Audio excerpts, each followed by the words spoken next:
Então vamos dar sequência ao nosso curso e a gente vai mostrar, né, fazer de uma outra maneira que a gente já fez lá no curso de Física 3, né, outra maneira de calcular o ângulo sólido total, né? Então, vou colocar aqui cálculo do ângulo sólido total.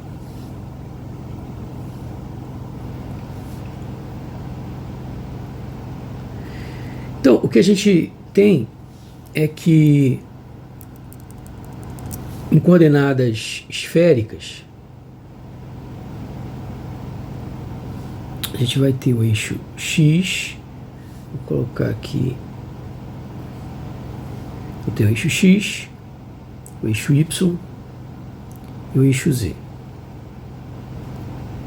Então tem aqui X, Y, Z, e aí eu tenho um ponto, né? Esse ponto projeto ele no chão, e tem uma componente X, uma componente Y, e ele tem uma componente Z, né? Então ele tem uma componente Z, tem uma componente X, ele tem uma componente Y.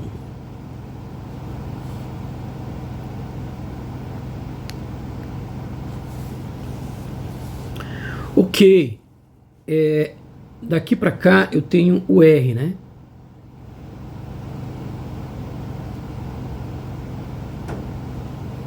E eu tenho esse ângulo aqui, que é o ângulo θ, né?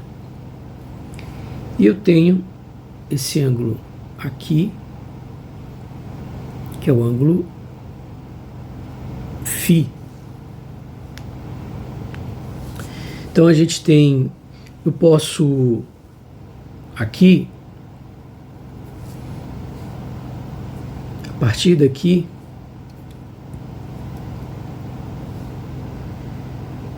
eu posso fazer um deslocamento em θ, né? Então posso fazer um deslocamentozinho em θ.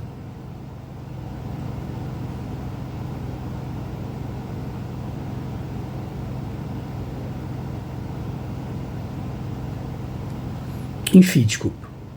Então aqui eu faço uma variação, ó, esse ângulo aqui que eu variei foi um ângulo dφ, né? Certo? Eu não quero desenhar aqui dentro porque vou desenhar aqui para você entender. dφ esse ângulo. Tá? Esse é o ângulo dφ. E obviamente que quando você faz esse ângulo dφ, você está caminhando aqui, né? Um deslocamento nesse sentido, né? Vou colocar aqui esse deslocamento, que vai ser esse raio, que é a projeção do raio, né? Não é esse raio aqui, é a projeção do raio. Se a gente for observar que é isso aí,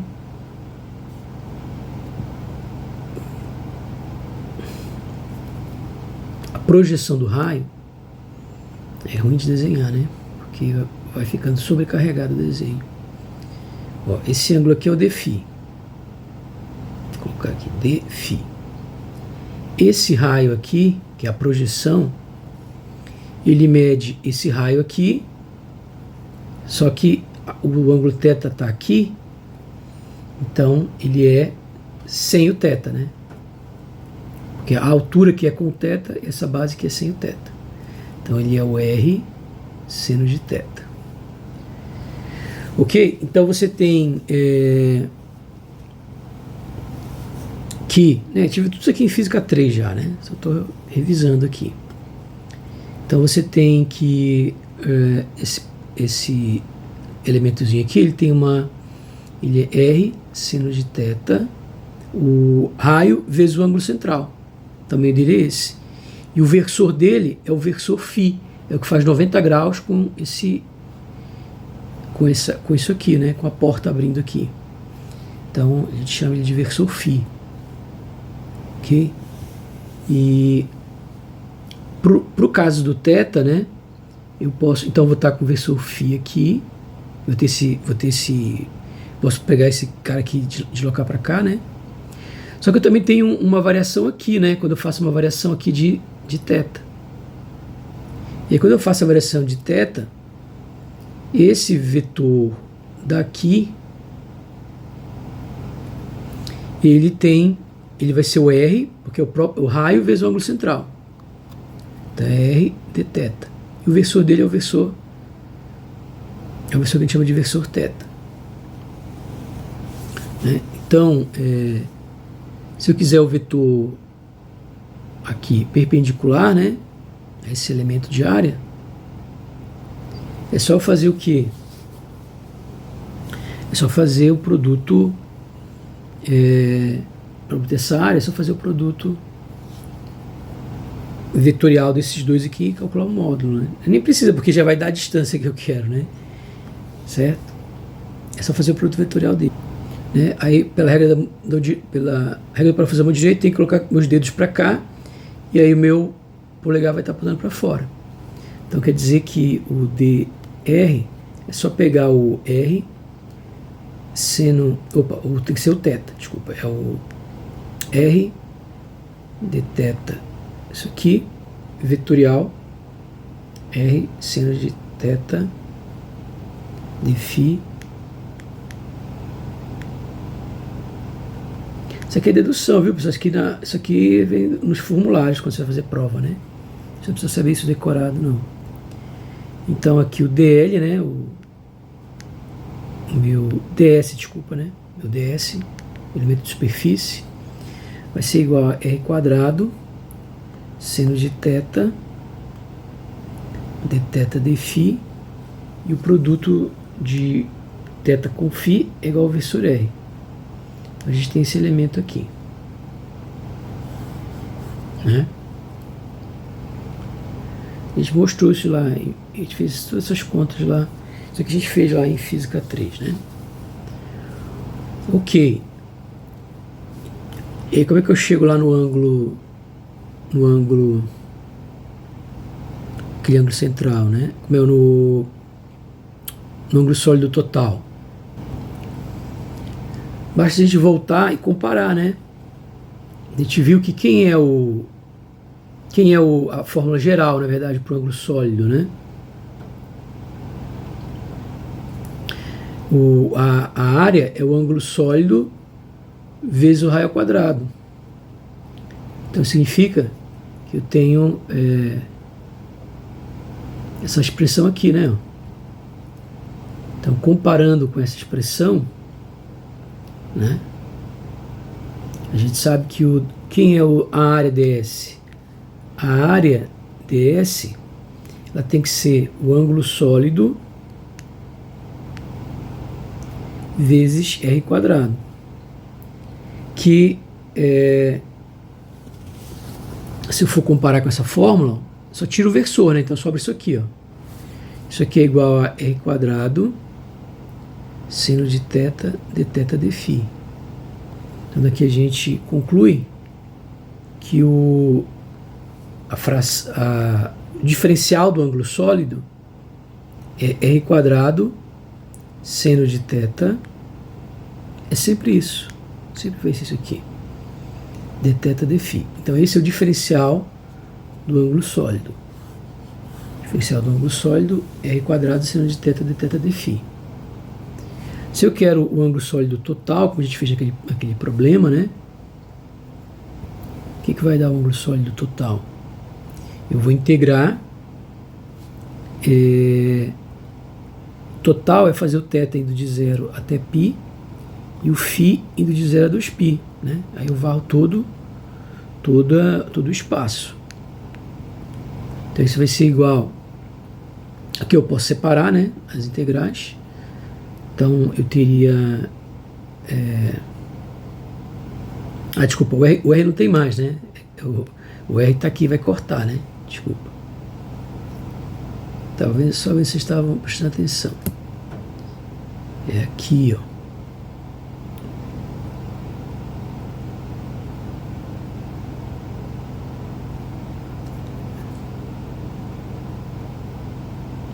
Deixa pra lá, não consigo editar não. Ok. Aí a gente vai ter o seguinte. Então isso vai ser integral de φ de 0 dos π vezes integral de seno de θ de θ, né? Você aprendeu isso aqui lá em cálculo 2, né? Integrais múltiplas, né? Você pode, como uma não depende do resultado da outra, você pode simplesmente separar, né? Esse produto. E aí você tem, que é a primeira integral, obviamente da 2π, né? Vai dar, obviamente, φ, né? De 0 a 2π, vezes, e a integral do seno é menos cosseno. Não confundir, né? A derivada do seno é cosseno, mas a integral do seno é menos cosseno, tá? E aí você tem aqui 2π vezes, e aí fica o final menos inicial, fica o cosseno, que o menos eu tiro só trocando, né? Em vez de fazer o final menos inicial, eu faço inicial menos o final. Então fica cosseno de θ menos cosseno de π. O cosseno de θ, o cosseno de 0, o cosseno de 0 é 1, e o cosseno de π é menos 1. Então vai ficar aqui 1 menos menos 1, isso vai ser igual a 2π vezes 1 mais 1, que é 4π, como a gente havia falado, né? Ok? E aí, todos esses cálculos aí, essas contas vêm todas nos formulários quando você vai fazer prova, né? Você não precisa decorar essas coisas aí, não. Mas é bom te fazer de vez em quando uma delas aqui, abrir, né? Relembrar, para poder você não perder completamente a ideia de onde vem isso, né? Tá? Mas no final das contas, quando você precisar de uma dessas, de alguns desses elementos de área, de comprimento, você pode pegar no formulário. Ok? E aí, um exemplo que a gente vai resolver, a gente já fez esse exemplo também, em Física 3, vou fazer de novo aqui, né? Esses exemplos a gente vai sempre repetindo, né? A gente vai pegar os mesmos exemplos que a gente fez lá em Física 3 e vai fazer vários aqui, na verdade, né? Vou tentar ser menos repetitivo, mas fazer alguns, né? Não tem jeito, né? Então, um exemplo bem comum é uma distribuição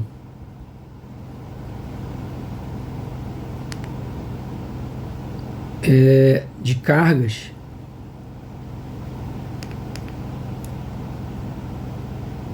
num fio, né? Então tá aqui o fio. E aí como é que eu faço para descobrir? A gente vai considerar, como se a gente não falar nada, a gente considera que é uniforme. Então a primeira coisa, eu preciso da minha superfície gaussiana. É uma superfície imaginária, fechada. E eu vou pegar essa superfície como sendo um cilindro. Eu quero descobrir qual é o campo elétrico produzido em um certo ponto. Como ela é infinita, obviamente que... Então vamos pegar aqui, eu não vou sobrecarregar, vou repetir várias vezes o desenho para não sobrecarregar.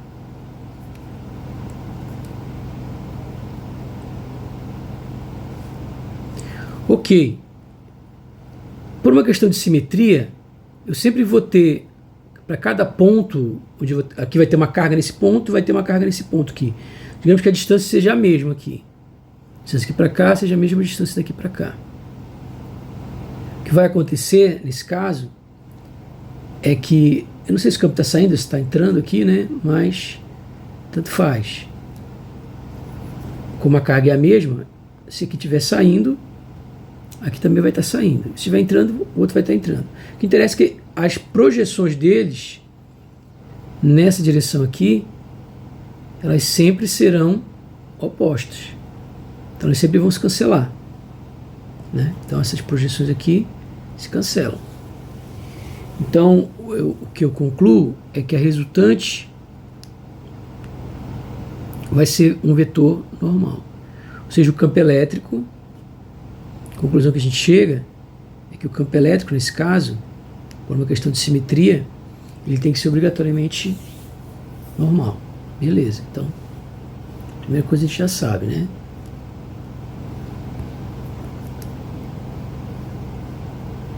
Nossa, imagina um fio de cobre aí, não sei, né?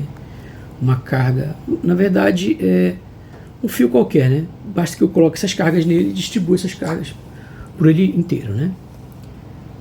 Pode ser um fio qualquer. Aqui, só para ficar claro, né, que o fio,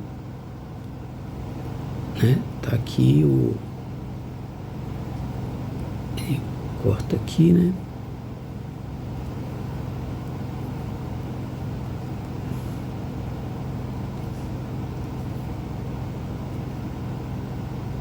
Melhorar esse desenho.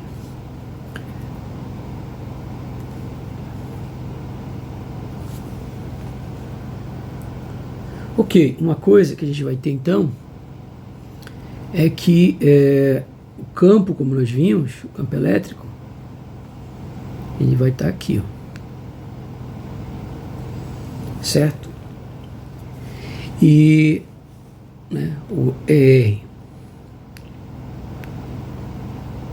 na verdade, ele só vai depender da distância, né? Digamos que eu tenha colocar, só vai depender dessa distância R aqui, né? Então, o que eu vou ter, na verdade, é que o fluxo, nesse caso, é bem fácil de calcular. Porque como o campo ele só depende da distância, e eu não tenho variação aí na distância, todos os pontos aqui em cima estão a uma mesma distância, todos os pontos na área lateral estão a mesma distância. Então eu poderia, lá sei, dizer que essas partes de cima é o S top, né, que é o S bottom, e esse aqui é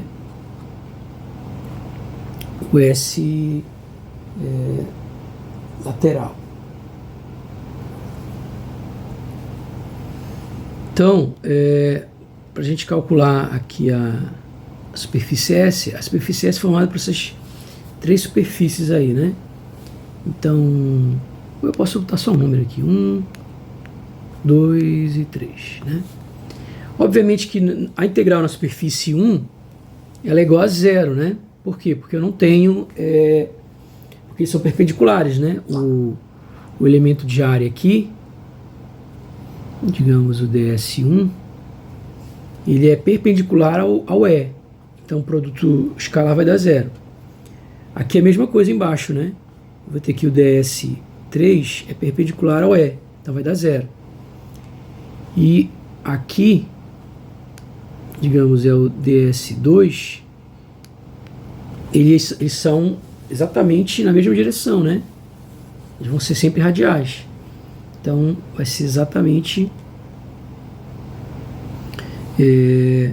o produto escalar vai dar módulo de 1 vezes o módulo do outro, cosseno de 0, que é igual a 1.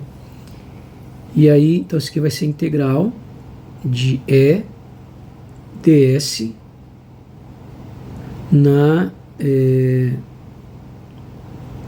nessa superfície S2, né? Como o campo elétrico, o ds, e quem é o ds, né? Nesse caso, é um elementozinho aqui, né? Esse elementozinho tem uma altura dz, e a base dele ela vai ser o R, né? Já é o R mesmo direto, né? Vezes dφ. R dφ. Então essa áreazinha aí vale quanto?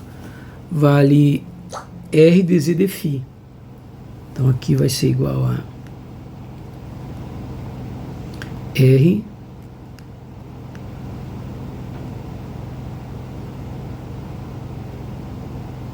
dz dφ. E se eu quiser fazer detalhadamente, como a gente fez lá no cálculo 3, né? A gente pode fazer aqui, vou deixar eu fazer depois isso aqui, ó.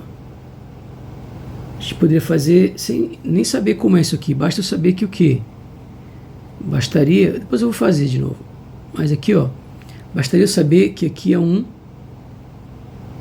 ângulo, tem um certo ângulo sólido, né? Que a gente viu que essa integral, ela vai ser integral em S2 só, né? Aí fica o E, que já é a componente normal, né? vezes o ds, isso é igual a carga envolvida sobre ε0. Qual é a carga que esse cilindro pode envolver? É a densidade linear de carga vezes a altura. Então, isso aqui é a densidade linear de carga uniforme vezes a altura do cilindro, né? Então, isso sobre ε0. Só que a gente viu que o ds quem é? O ds, ele sempre... Ok, mas a gente está considerando o R aqui a distância até a linha, né? Eu não vou usar aqui lá que vai ficar complicado. Aqui eu vou usar o ds mais simples mesmo. Que seria que a gente já acostumou, né, a usar o dz. Aquele lá é bom quando eu tenho coordenadas esféricas, né? Então aqui na verdade vai ser o R dφ, como eu estava fazendo mesmo, não tem jeito não. Ok, vamos fazer essa integral então. Aqui vai ficar R dz dφ. O E não depende, né, de nada, nem um raio, né? Eu vou deixar como estava aqui. Posso... eu estou integrando aqui, ó. Então, tudo que é dependente do raio pode sair da integral. Então, eu posso escrever como sendo R integral dz. Aí eu vou integrar para varrer a superfície inteira o z de menos h sobre 2 até h sobre 2 e vou integrar o dφ de 0 a 2π. Esse aqui vai dar ER, esse aqui vai dar H, né? E o outro vai dar 2π. Então eu vou ter que 2π H R é igual a lambda H sobre ε0. Que eu posso cortar o H e aí eu concluo que o campo é uma função de R e ele é igual ao que? Lambda, é só passar esse 2πr para o outro lado.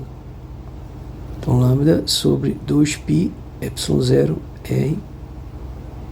Aí eu boto o vetor de volta e coloco aqui o versor R. Então a gente chega nessa expressão aqui que a gente já tinha estudado lá em Física 3, né? Bom, outro caso que a gente pode ter é o da esfera uniformemente carregada. Então eu posso ter uma esfera uniformemente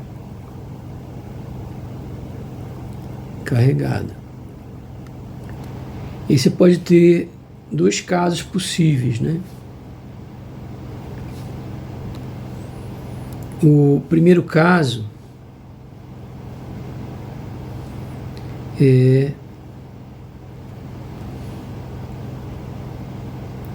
você tem aqui a esfera de raio R e aí você tem aqui um Rzinho, né? O elemento de área, né, vai estar aqui. E obviamente que o campo elétrico também vai estar aqui, né? Os dois vão ser normais, né, por questão de simetria. Então você vai ter o campo elétrico aqui na mesma direção que o vetor ds. Agora sim, a gente pode usar lá, né? R ao quadrado, o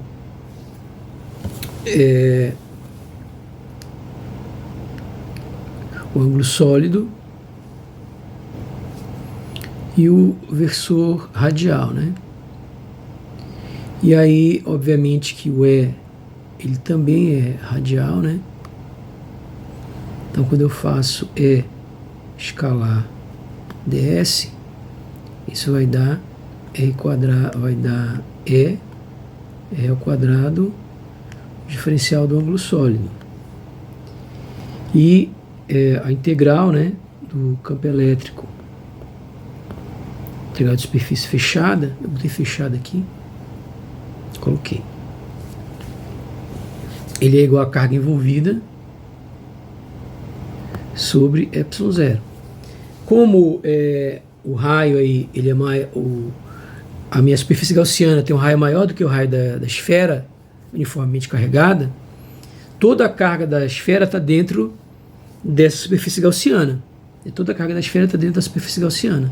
Então toda a carga é carga envolvida. E quem é essa carga envolvida? Então vai ser a densidade de carga, né? Uniforme, porque tem uma densidade de carga uniforme, vezes o volume. E o volume é 4π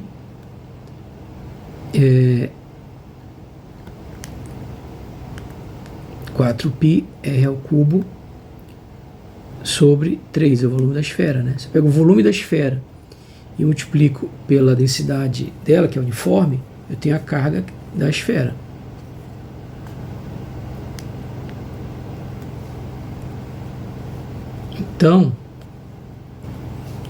Então eu tenho que 4π r ao cubo ρ sobre 3ε0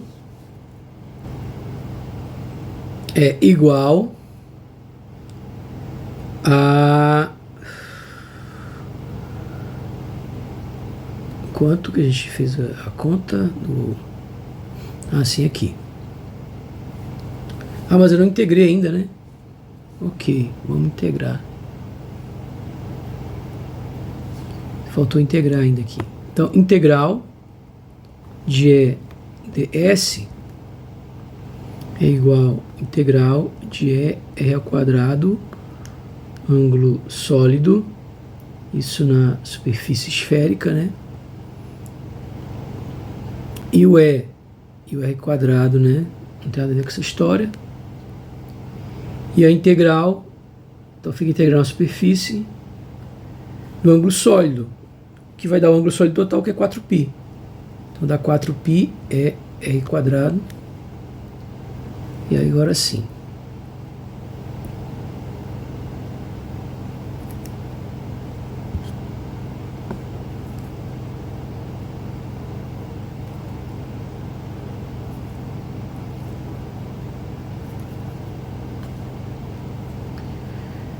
Quatro π é R quadrado. Então você tem 4π. E aí você tem que o campo, é só passar esse R quadrado para o outro lado. Vai ficar ρ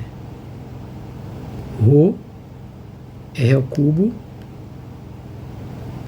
sobre 3ε0 R ao quadrado.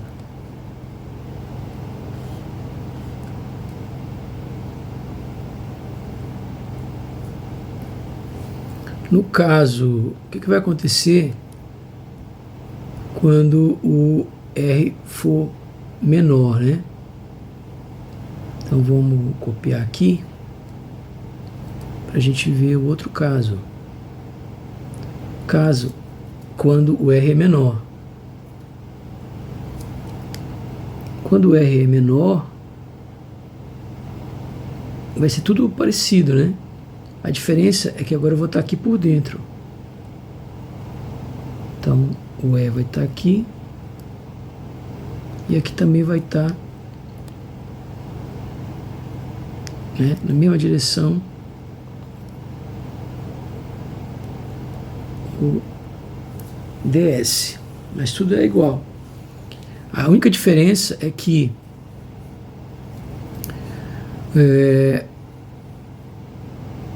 quando você for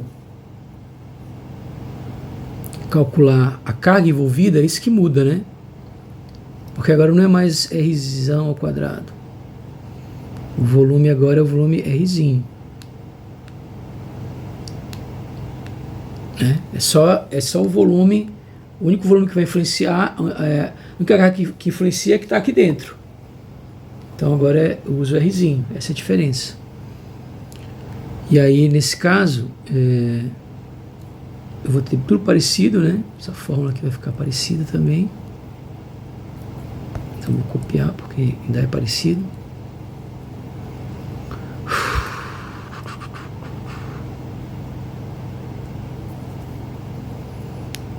A diferença é que aqui é Rzinho também.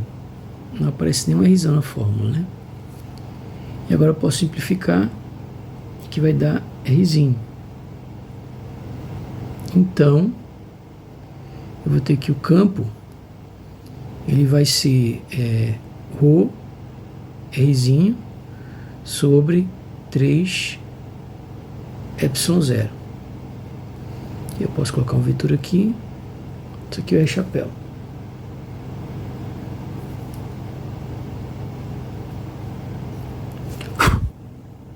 Ok. E a gente chega, então, nessa expressão.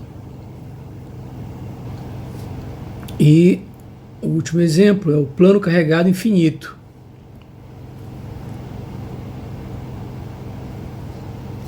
Então, a gente tem aqui o plano carregado infinito, né? E aí, o que a gente tem nesse caso? Então, vou ver o plano de lado, como se fosse uma folha de papel aqui infinita, né? Vou ver lá de lado. Por uma questão de simetria, obviamente que esses componentes aqui se cancelam, né? Todo ponto, aqui tem um correspondente aqui, e as componentes se cancelam. Então, no final, o que vai sobrar, que eu posso ter uma componente para cá, né? Do campo elétrico. Eu acho que é carga positiva aqui, né? Nesse plano. Só para exemplificar, né? Então, eu posso fazer um paralelepípedo aqui.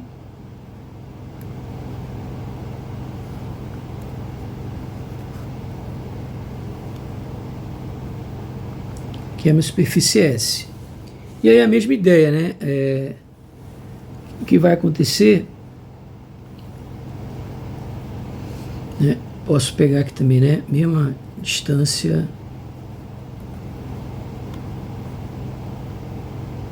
que R. Eu vou ter o campo E aqui. Então, de tal maneira que, né, eu vou ter que esse campo E tem que essa integral de E escalar ds só vai existir, obviamente, né, quando não for perpendicular. Então é só nessas faces aqui. E vai dar 2 vezes, né, o E, né, o módulo de E, no caso aí, né,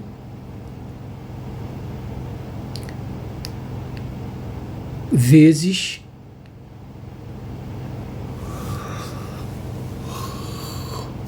o ds, que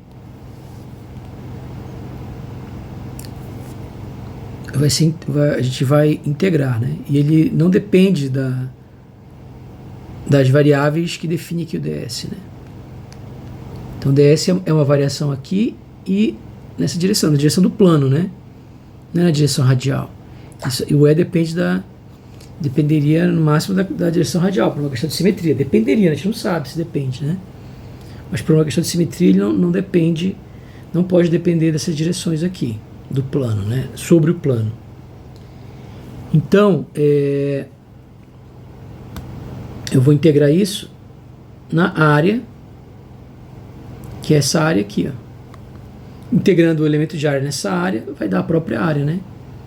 Então isso vai ser 2E vezes a área. Por outro lado, isso é a carga envolvida, né? Sobre a ε0. Só que a carga envolvida, ela é a densidade superficial de carga, aqui digamos tem uma densidade superficial de carga, vezes a área. E a gente sabe que essa integral aqui, ela vai ser a carga envolvida sobre ε0. Então daqui eu vou tirar 2EA é igual a sigma A sobre ε0. Então daqui eu concluo que o E vai ser igual a sigma sobre 2ε0. Ou seja, ele sequer depende de raio, ele não depende de nada, ele é uniforme. Então ele gera um campo elétrico uniforme.